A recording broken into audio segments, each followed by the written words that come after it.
Yo, what's good? It's your man, 100 Grand Ross with The Rock Never Stops. Last night, the Detroit Pistons took on the Oklahoma City Thunder.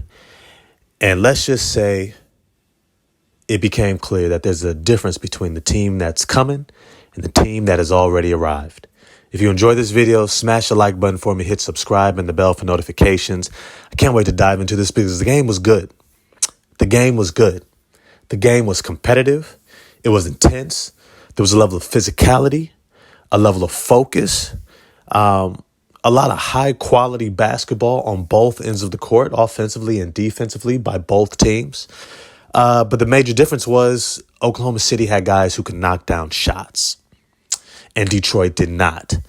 And I think what we're seeing, if I can start off with the Detroit Pistons a little bit, is that if Cade Cunningham does not have a monster game, this team cannot compete with the best teams. But at the same time, it's also an encouragement to realize that if your best player, whom you are building your franchise around at this point in his career, and is on the come up, if you realize that when he has a great game, you can compete with just about anybody, that's also an encouragement. But let's just say in this game, he did not have it going. Cade Cunningham struggled. Cade Cunningham got a little bit passive with his handle and got ripped by Dort. There were moments where it seemed like the Detroit Pistons were caught off guard by the level of perimeter defense that the Oklahoma City Thunder were able to provide on top of the rim protection by Chet Holmgren. And let me just say something else. And I know that this might be a little controversial, but it needs to be addressed. Does Chet Holmgren have Jalen Duren's number? And I wanted to ask this question because I've been following Jalen Duren and Chet Holmgren since high school.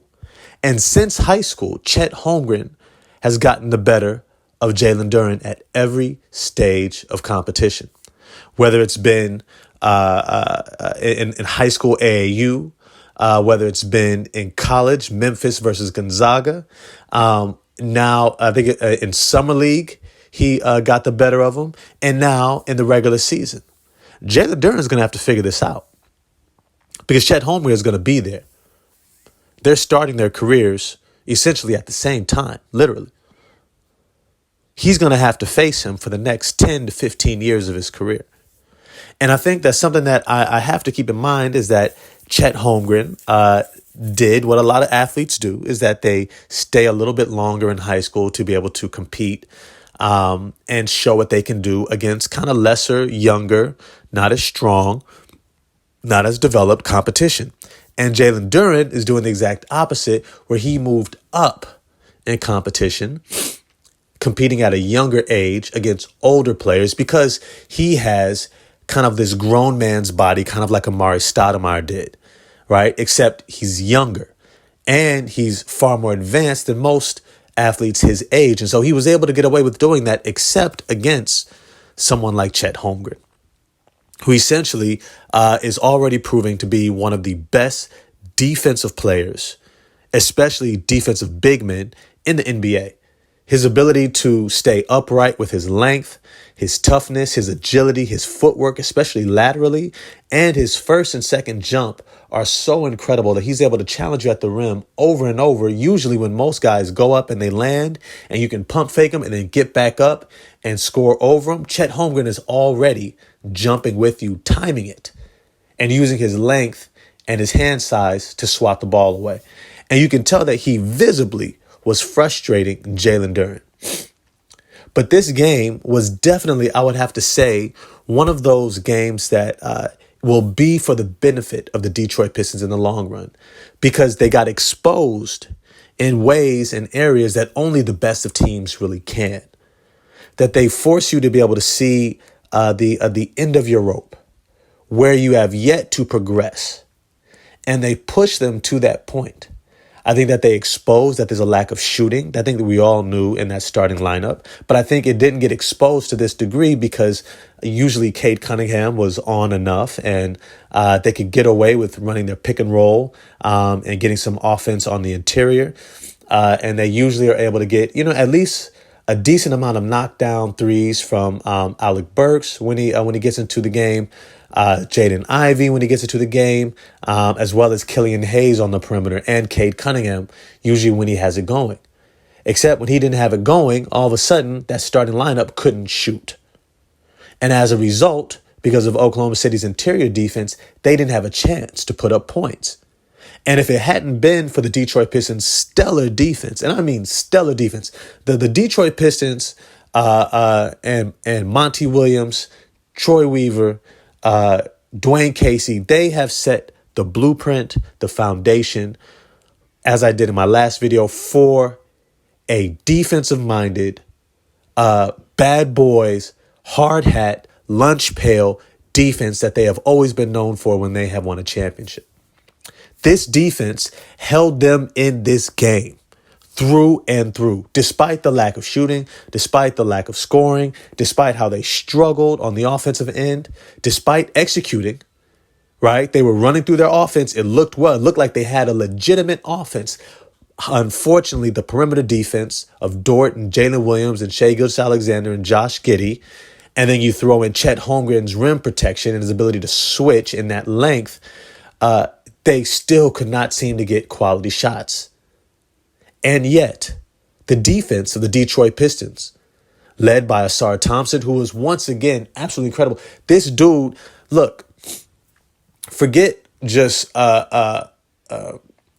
comparing him to Metta World Peace, Ron Artest. He's somewhere between Scottie Pippen and Ron Artest because he's like a bulkier, stronger Scottie Pippen, but he's also a more fleet-footed and speedier Ron Artest. That's all to say that these level of defenders come once in a generation.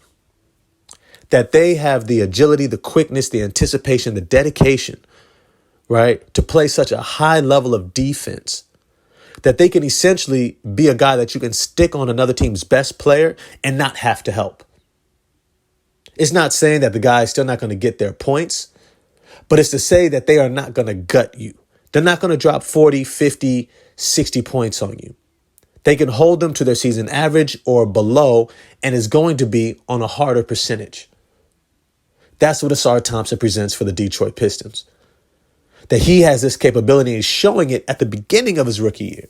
Can you imagine what he's going to be like in a few years? Then you throw in Isaiah Stewart, whom has been a revelation this year. His physicality, his toughness, his interior play, his ability to defend around the rim, along with Jalen Duren and Killian Hayes, a solid perimeter defense. And Cade Cunningham has been every bit lock and step with this starting lineup in his defense, moving his feet, sliding his feet, being in position. They looked great. But this is where Detroit began to slip up, is that they were not able to manage the game. And I think this is where Cade Cunningham and Killian Hayes are going to grow the most, is that, and even Monty Williams, is that they did not manage the possessions. They did not look to exploit the mismatches of Isaiah Stewart against Jalen Williams on the interior. They should have slowed the game down when they had opportunities or when they were forced to, and it should have went right to mismatches.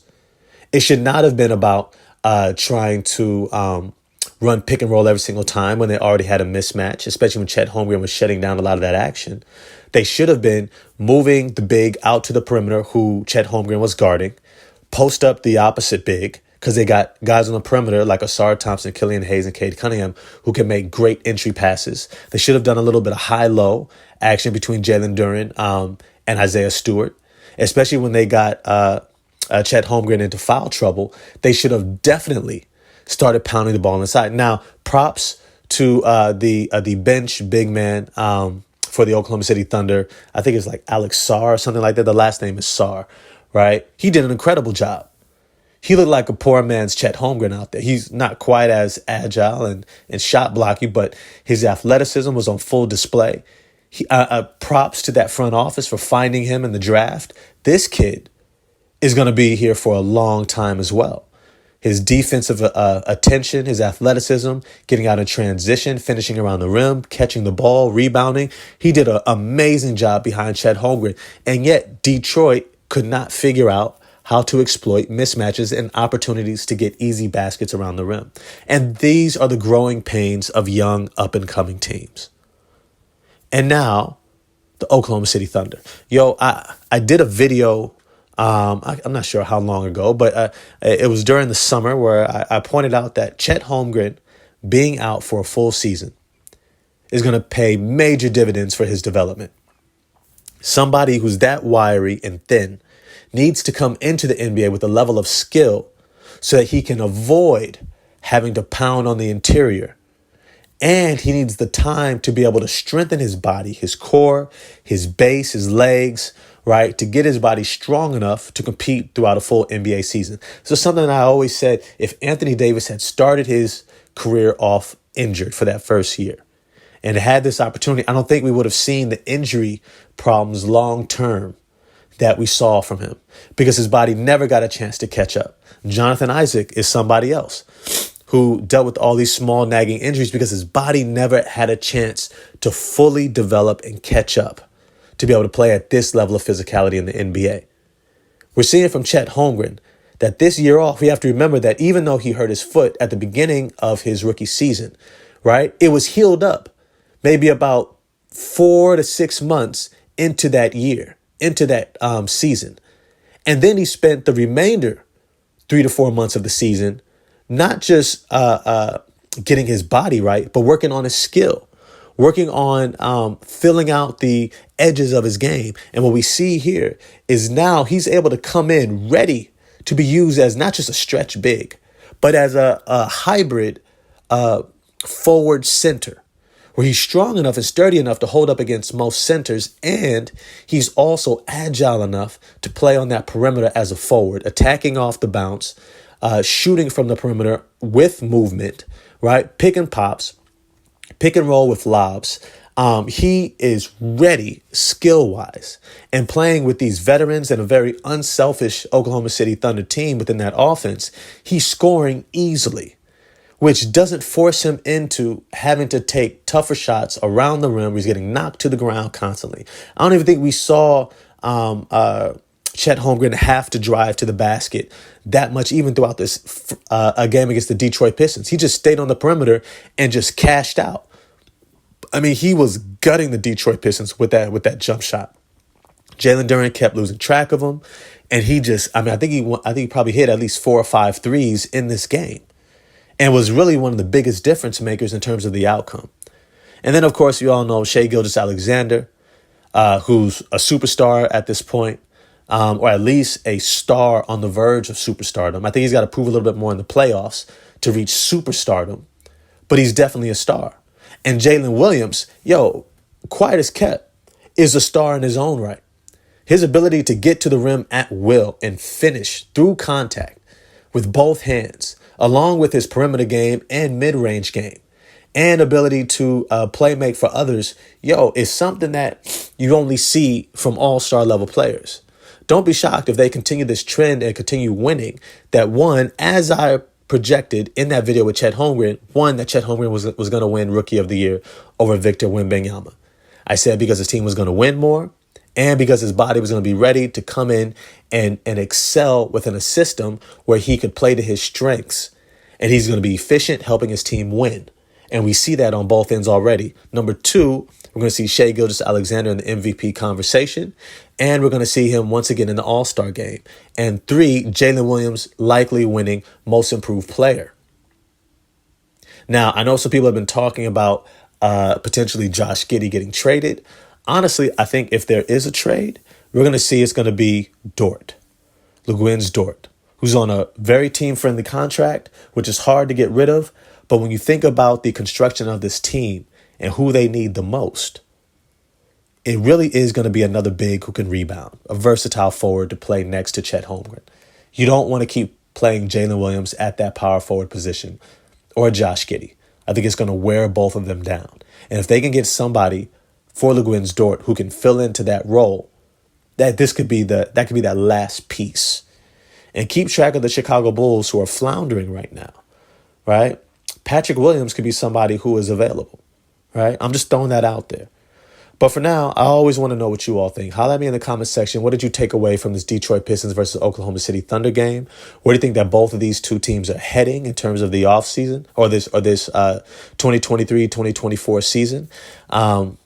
And if you enjoyed the video and stay with me to this point, smash the like button for me, hit subscribe and the bell for notifications. I always appreciate the love and support. Definitely helps with the algorithms. I'm going to holler at y'all next time. Stay tuned. The next one should be dropping within another day or so. Peace.